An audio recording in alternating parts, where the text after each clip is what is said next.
Hi, this is a re-recording of the first few chapters of Coronavirus False Alarm, Facts and Figures, because my first recording got deleted.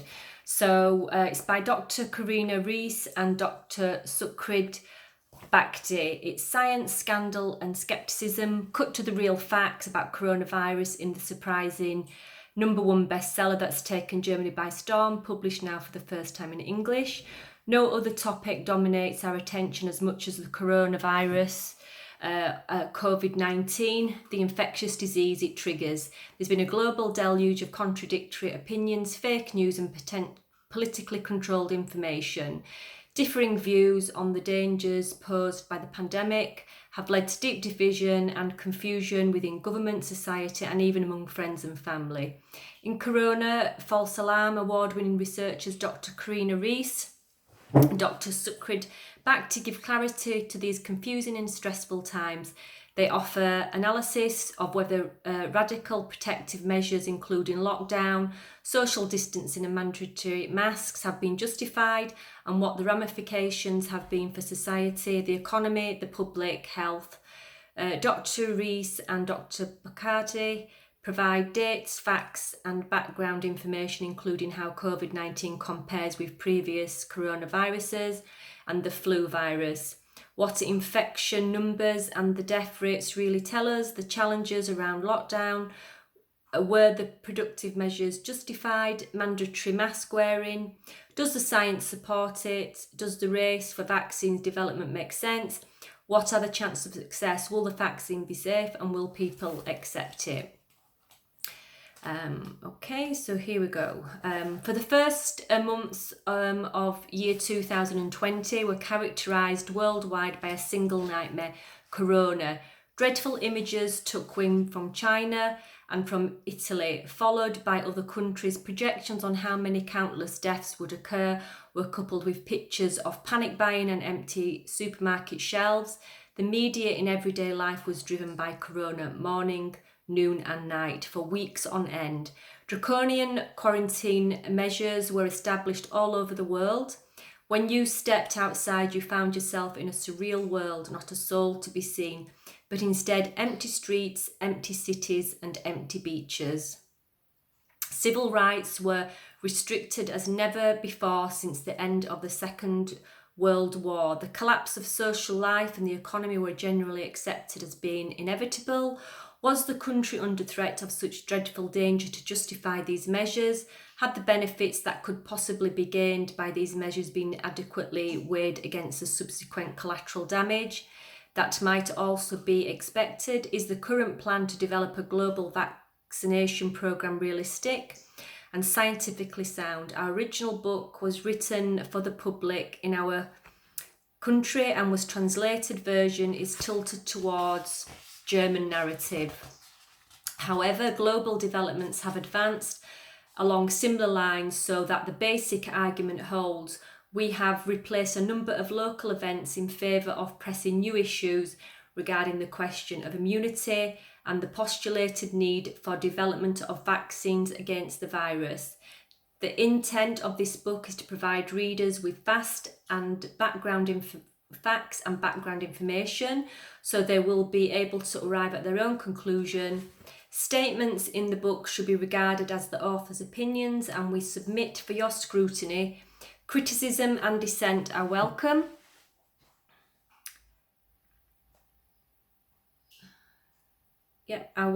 In scientific discussions, postulation of any thesis should invite antithesis so that finally the synthesis may resolve potential disagreement and enable us to advance in the interest of mankind.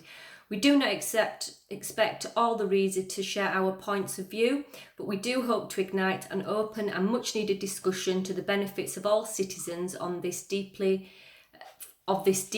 troubled world. How everything started. In December of 2019, a large number of respiratory illnesses were recorded in Wuhan, a city with about 10 million inhabitants. The patients were found to be infected with a novel coronavirus, which was later given the name SARS-CoV-2. the respiratory disease caused by SARS-CoV-2 was designated COVID-19. In China, the outbreak evolved into an epidemic in January 2020, rapidly spreading around the globe. Coronavirus, the basics. Coronavirus coexisted with humans and animals worldwide and continuously undergo genetic mutations so that countless variants are generated. Normal coronavirus are responsible for 10 to 20% of respiratory infections and generates symptoms of a common cold. Many infected individuals remain asymptomatic, others experience mild symptoms such as unproductive cough, while some additionally develop fever and joint pain. Severe illnesses occurs mainly in the elderly and can take a fatal course, particularly in patients with pre-existing illnesses, especially of heart and lung. Thus, even harmless coronavirus can be associated with case fatality rates of 8% when they gain entry to nursing homes.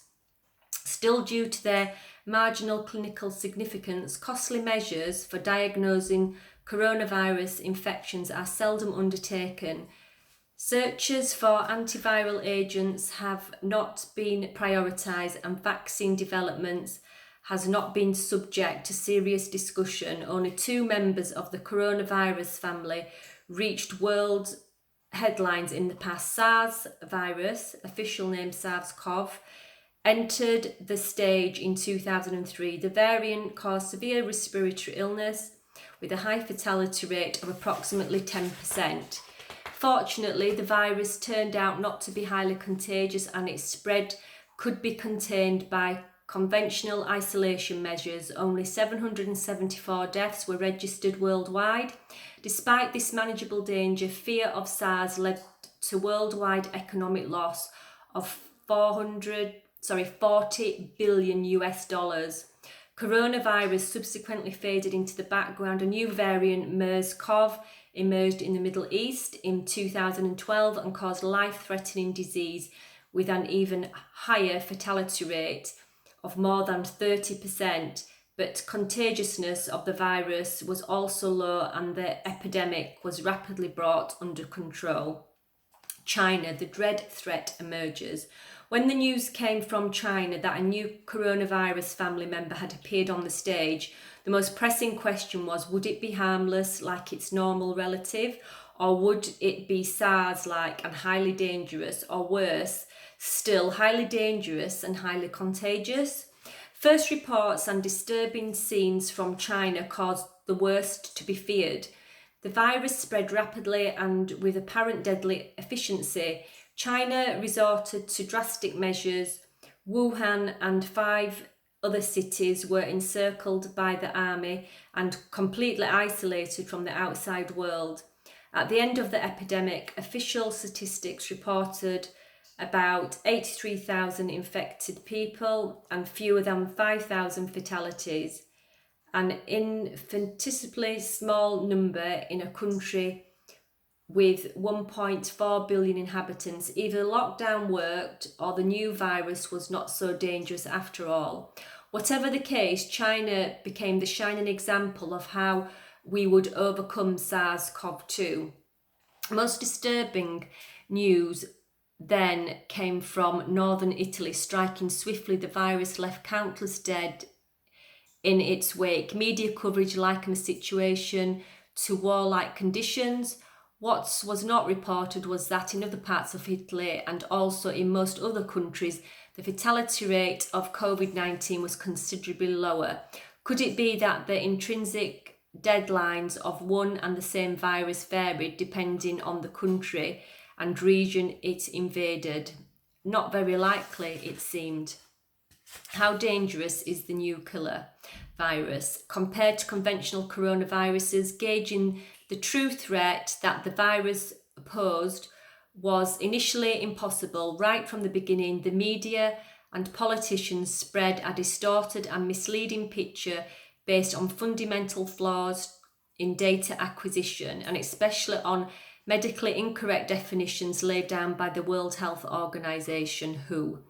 Each positive laboratory test for the virus was to be reported as a COVID-19 case, irrespective of clinical presentation. The definition represented an unforgivable breach of a first rule of infectology, the necessity to differentiate between infection, invasion, and multiplication of an agent in the host, and infectious disease. Infection with ensuing illness. COVID-19 is a designation for severe illness and occurs only in about 10% of infected individuals, but because the incorrect designation, the number of cases surged and the virus faltered to the top of the list of existential threats to the world.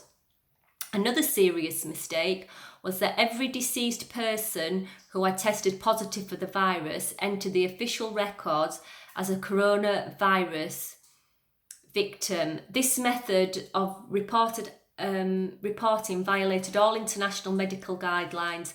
The absurdity of giving COVID-19 as the cause of death in a patient who dies of cancer needs no comment. Correlation does not imply causation. This was causal fatality that was designated to drive the world into a catastrophe.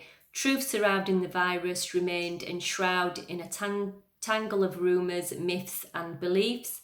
A French study published on March the 19th brought first light into the darkness.